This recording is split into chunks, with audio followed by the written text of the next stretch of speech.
Thank you, everyone, for staying tuned for Infinitely Productions. We appreciate you subscribing to our channel, and we also appreciate the feedback, both good and bad. Please be respectful for our viewers, and if there is any type of inflammatory remarks against other people, your comments will be removed and it will be monitored by our moderators. So please enjoy the content, and we will stay tuned correcting ourselves for any grammar mistakes and mispronunciation like La Cosa Nostra. In this video, instead of covering certain typical characters that we usually go on an individual basis, we will now go over the social club, since that has been a primary subject that many people have shared in the comments section. Now we will go over each social club that we have been requested to do. If there's any more that you have in mind, please let us know in the comments. And now let's get to this video. In this video, we will go over the 9M bar.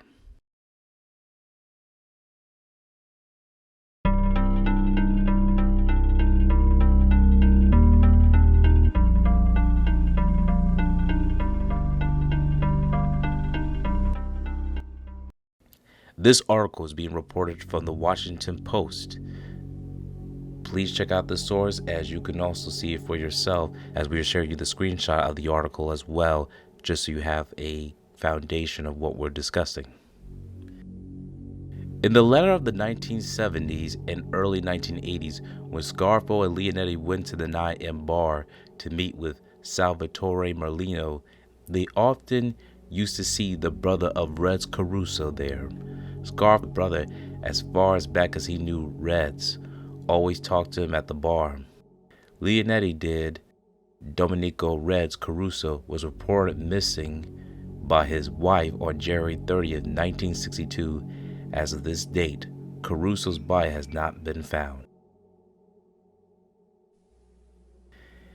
In the days of after Philip Tester's murder in mid-March of 1981, Scarfo used the 9M bar at 9th Street and Monumentsing Avenue in South Philadelphia as a kind of headquarters for his attempt to become the new boss of the family. The 9M bar was a safe place to meet and conduct business because it was operated by a friend of Salvatore Chucky Merlino. From the latter of the 1970s until the 1980s, Merlino used the 9M bar as a hangout and as his headquarters to conduct his illegal activities and to meet with his associates. Scarfo and Leonetti often met with Merlino during that period. During those years, the bar was known as the 9M bar. The name was later changed to Anthony's Bar. One of the people who operated the bar during those years was a numbers writer who turned his action into Merlino. The family also had an illegal video gambling machine there. As soon as Tester was murdered, Scarfo began meeting with the captains of the family to try to get their support for him to become the boss.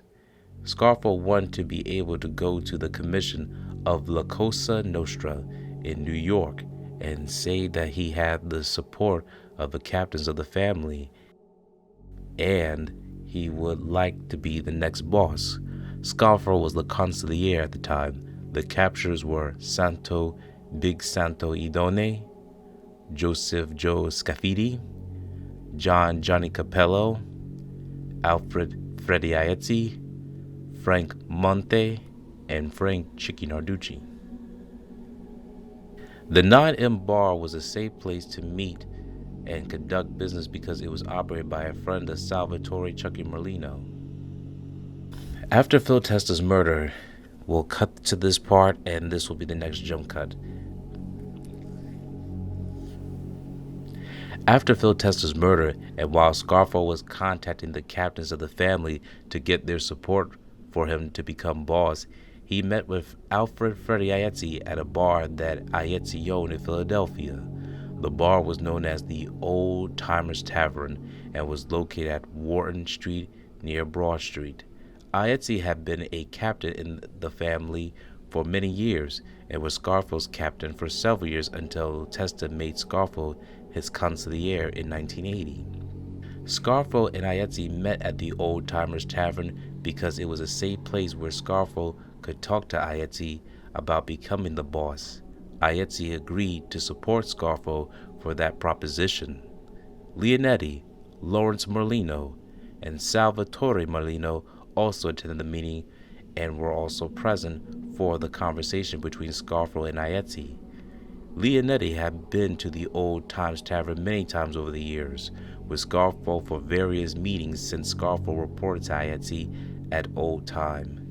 Ayetzi used the Old Timers Tavern as his headquarters for illegal activities. A couple of days later, after Testa's death, Scarfo went to the Captain Santoidone and Frank Monte at the 9M bar and got their support for him to become the boss. Leonetti, Salvatore Merlino, and Lawrence Merlino were also present at the meeting. Idone said that he would support Scarfo if Scarfo agreed to get along better with his relatives who were La Cosa Nostra members in the family. For many years, Scarfo had not been on very good terms with his uncles, Nicholas, Joseph, and Michael Piccolo, and cousin Anthony Piccolo. Scarfo agreed. Scarfo didn't have to try and convince Monte to support him because they were friends and Monte would have automatically backed Scarfo. At the same time, the underboss of the family, Pete Casella, was also attempting to become the boss. Casella was close with Captain Frank Chicky Narducci Sr., another member of the family. Harry the Hump Riccabini also wanted to be the boss.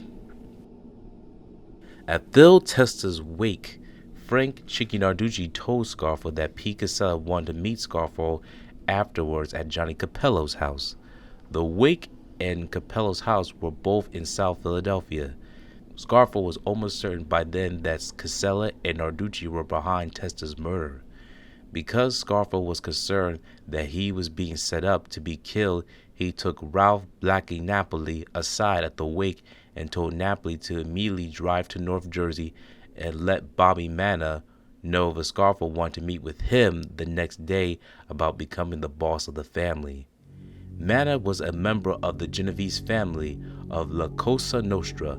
Napoli told Scarfo that he would meet with Manna and then drive right back to Philadelphia to tell him what Manna had said.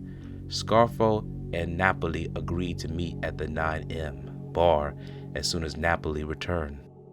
This bar, which was located at 1304 Wharton Street in South Philadelphia, it has been a meeting place for boss Angelo Bruno from 1941 to 1956. Alfred Ayetzi held a liquor license and operated the business as Ticket Grill. He held another license that ran the bar as Old Timers Tavern from January 1971 until 1978, when he transferred the license to his wife. The license was sold in November 1983. Scarfo then told Leonetti, Lawrence Merlino, Frank Monte, and Santoidone to go to the 9M bar after the wake and wait for him, Salvatore Merlino, to return from the meeting with Casella. Fearing for Scarfo's safety, Leonetti took John Capella at the 9M bar as insurance against Scarfo's being killed. Capella was Pete Casella's brother-in-law, but was not really worth much as insurance because Casella had never gotten along very well with him. Leonetti told Capella that night that he was going to kill him if anything happened to Scarfo. Leonetti, Santoidone, Frank Monte, Lawrence Merlino, and John Capello went to the 9M bar to wait for Scarfo. When Scarfo and Salvatore Merlino arrived, Scarfo told them that Pete Casella, Anthony Tony Casella, Johnny Cuckoo Grande, Joseph Joey Grande, Frank Chicky Narducci, and Rocco Rocky Marinucci had all been at Capella's house for the meeting. At the time, all were members of the family, except Joseph Grande and Rocco Marinucci. John Grande was the father of Joseph Grande, Anthony Casella, and was Peter's brother. Scarfo said that when he and Merlino arrived at Capella's house, Marinucci was listening to a police scanner, and the rug in the room where they were meeting it had been rolled up. Scarfo said that he felt that they were going to try to kill them and Merlino. Pete Casella told Scarfo that he found out from somebody in New York that Philip Testa had been murdered by John Berkey, who was an associate of the family. Casella then said that he wanted Scarfo to kill Berkey to retaliate for the Testa murder. Scarfo told Casella and the other that he didn't believe it. Scarfo also told them that he would be meeting with Bobby Manna the next day to explain that what he thought was happening. About 2 a.m., Ralph Napoli arrived at the 9M bar, where everyone who had gone there previously was still waiting for him. Napoli told Scarfo that he had talked to Manna and arranged for a meeting that day. Scarfo and Napoli both had to miss Testa's funeral in order to attend the meeting. Early in the day, Scarfo and Napoli went to the New York City area, where Scarfo met with Manna. Scarfo told Manna that when he met with Pete Casella and others, said that he felt that Casella and some others were responsible for Testa's murder. After talking to Scarfo, Manna decided to set up an appointment for Scarfo to meet with Vincent the Gigante and Anthony Fat Tony Salerno. Gigante was the boss of the Genovese family, and Salerno was a high-ranking member. After Manna scheduled the meeting, he got word to Scarfo about the arrangement and told Scarfo to tell Pete Casella that he had to attend.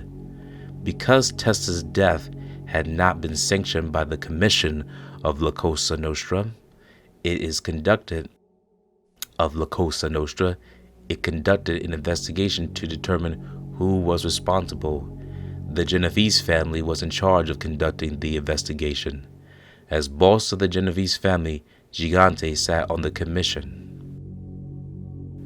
About a week after his meeting with Manna, Scarfo traveled to New York and met with Gigante, Salerno, and Manna. Pete Casella and Rocco Marinucci also attended the meeting, but showed about 3 hours late. After hearing from both Scarfo and Casella, Scarfo was told by Gigante, Salerno, and Manna that he was the new boss. He was also told to kill all those who were involved in the Testa murder. Casella was instructed by Gigante, Salerno, and Manna to retire to Florida. Scarfo told Leonetti what occurred at the meeting when he returned from them. Philadelphia bars. Leonetti discussed a series of bars in Philadelphia that were owned by Scarfo/Scarfo family members or associates.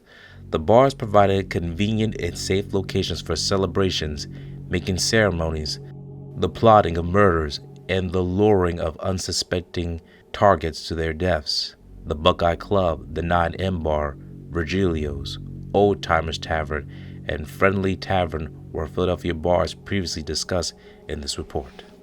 This concludes our interaction about the 9M Bar.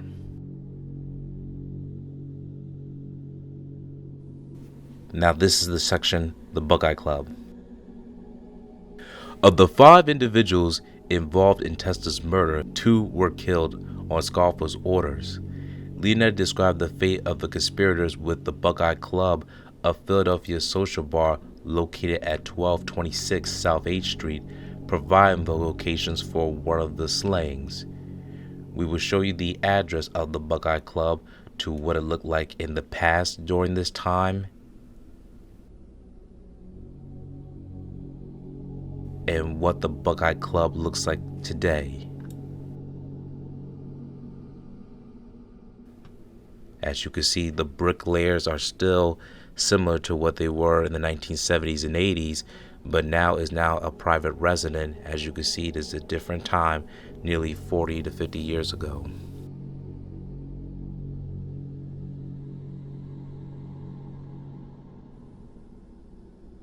Within a year of the meeting on Scarfo's order, Frank Chicky Narducci and Rocco Marinucci were killed for their involvement in Testa's murder.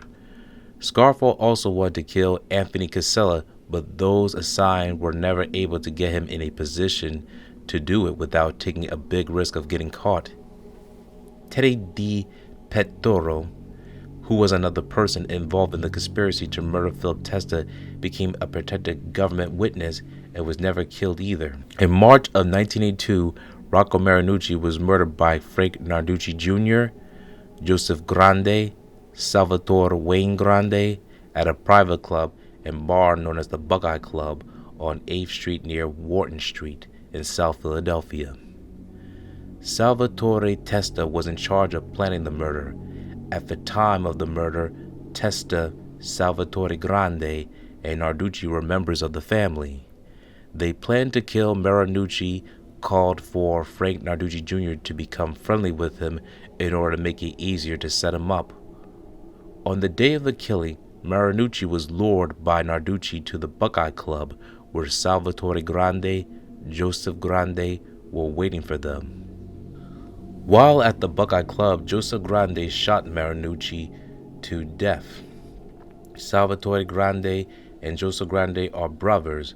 Marinucci's body was left at the Buckeye Club until nighttime, when it was taken and dumped in South Philadelphia. Leonetti learned about the details of the Marinucci murder from the Joseph Grande, Frank Narducci Jr., and Salvatore Testa. Those involved in Marinucci's killing were able to murder him at the Buckeye Club because it was controlled by Frank Narducci Jr. and Philip Narducci at the time. The Narducci brothers inherited the Buckeye Club from their father, Frank Chicky Narducci, who had been murdered just a few months before in January of 1982 for his involvement in Philip Testa's death. Chicky Narducci operated the Buckeye Club for many years. He used it as a hangout and to conduct his illegal activities, which included gambling and loan sharking. Leonetti has been there with Scarfo on many occasions over the years for a meeting and to socialize. Chicky Narducci was murdered near his home in South Philadelphia by Salvatore Testa, Joseph Joey Pungatore, and Eugene Gino Milano. Frank J. Narducci Jr. owned the property where the Buckeye Club was situated. Leonetti divulged that Scarfo had two making ceremonies at Marinigi's Savoy Inn, a restaurant in cocktail Buena Vista Township, Atlantic County.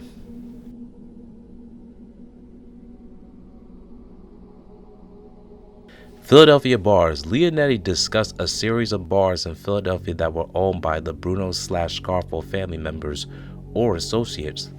The bars provided convenient and safe locations for celebration, making ceremonies the plotting of murders and the luring of unsuspecting targets to their deaths. The Buckeye Club, the 9M Bar, Virgilio's, Old Timers Tavern, and Friendly Tavern were Philadelphia bars previously discussed in this report. This concludes the Buckeye Club. Now we will be discussing Virgilio's. Both Angelo, Bruno, and his successor, Philip Testa, met their violent deaths in internecine power struggles. Each was slain after leaving an organized crime-owned bar. Bruno had been at Coos, Little Italy, and Testa had left his bar, Virgilio's. Leonetti recounted the events following each murder as reported to him by his uncle. Bars played a prominent role as events unfolded. With respect to Bruno, Leonetti delineated the actions by the commission of La Cosa Nostra following the unsanctioned killing that interplayed between Scarfo and the commission, and Scarfo's rejection of the commission's offer for him to become boss in favor of Testa. Seen here in the footnotes, Coos Little Italy appears at 96 through 98 of this report, and Virgilio's appears on pages 9 through 11. Philip Testa used Virgilio, his Philadelphia bar and restaurant at 5 Bank Street, as the office for illegal activities. We will show you a picture of what Virgilio's looked like in the past during the 1980s from Temple University's article. And now you will see what Virgilio's looks like today, as it is no longer in operation and is now being used as either part of a parking garage or apartments as of today. So back to the article. Philip Testa used Virgilio's, his bar and restaurant at 5 Bank Street as the office for his illegal activities. Testa and his son, Salvatore Salvi Testa, owned the property. After Philip Testa acceded to the boss of the family, Virgilio's became his headquarters. and the hub of the family's operation. Law enforcement surveillance of Virgilio's between March of 1980 and March 1981 captured most high-ranking members and numerous associates entering and leaving the bar. Leonetti recalled the following about Virgilio's. From the late 1970s until his murder of 1981, Philip Testa owned a restaurant and bar that he used as his headquarters and office for his illegal activities and La Cosa Nostra matters. The restaurant was on Bank Street near Market Street in Philadelphia. When Testa originally opened the business in the late 1970s, it was known as the Bank Street Restaurant.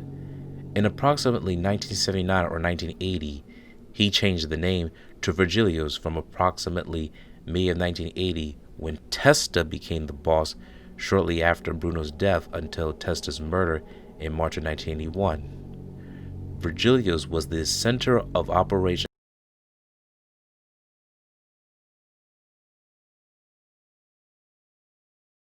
for the family. Leonetti did not know whose name was on the liquor license, but knew the dealings with Philip Testa. His son, Salvatore Salvi Testa, Scarfo, and others that Philip Testa owned and controlled the business. Scarfo and Testa were close friends who met regularly through the years. Scarfo, Leonetti, and Lawrence Merlino traveled from their homes to Atlantic City area to meet with Testa and others at Testa's restaurant on many occasions. The only time that they were restricted their trips was between January and October of 1980, when they were placed on bail restrictions after their indictment for Vincent Falcone's murder. They were prohibited from traveling outside of Atlantic County until they were acquitted in October of 1980. Their ties with Scarfo, Leonetti, Merlino violated bail conditioning confining them to Atlantic County. One occasion was on June 8, 1980, when Philip Testa held a La Cosa Nostra initiation ceremony in South Philadelphia, home of Johnny Capello, who was captain in the family. Testa inducted Leonetti, Merlino, and several others into La Cosa Nostra at the time. Scarfo was also present. Others were initiated were Salvatore Salvi Testa, Salvatore Chucky Merlino, and Robert Bobby Lumio. Anthony Blonde Babe Pungitore and Salvatore Rain Grande, Frank Narducci Jr., and Anthony Tony Casella. Later that same summer, Scarfo, Leonetti, and Merlino again violated condition where they traveled to Virgilio's in Philadelphia. At the time, Leonetti and family Captain Santoidone were formally introduced to each other as fellow La Cosa Nostra members. The introduction was made at Virgilio's because Idone had not been present for Leonetti's induction at Johnny Capello's house. Other family members present at Virgilio's that day were Philip Testa, Salvatore Merlino, and Salvi Testa. Virgilio's also provided employment for family members and associates. Some of the individuals with the family worked at Testa's restaurant. Frank Monte, who was a member of the family and good friends with Phil Testa and Scarfo, worked there and spent a great deal of time there. In the fall of 1980, Monte and family members Salvatore Chucky Merlino and Salvatore Salvi Testa murdered family members Frank Sindone. At the time of the murders, Virgilio was serving as a headquarters for family boss Philip Testa. Monte was involved in the murder and illegal gambling activities. Monte was employed at another bar prior to working at Testa. Leonetti recalled that in the early 1970s, he and Scarfo traveled to a bar in Cinnaminson, New Jersey, to see Monte, who was working as a bartender there. Leonetti did not recall the name of the bar, but knew it was at Cinnaminson.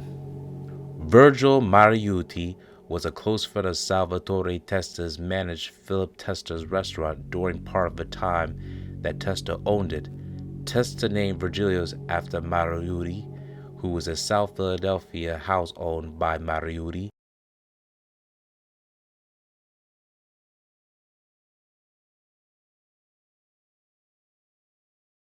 restaurant. As we mentioned before, the business is no longer in operation and now remains a parking garage and apartment complex, as you can see on the screen. Don't forget, we also will send you the link to the Washington Post article in case you want to see more in-depth and details yourself. Thank you for watching this video. Please subscribe to our channel and check out more of our content. Feel free to give your feedback and suggestions on what we should do next in the comments. This is Infinite Lee Productions. We love ya!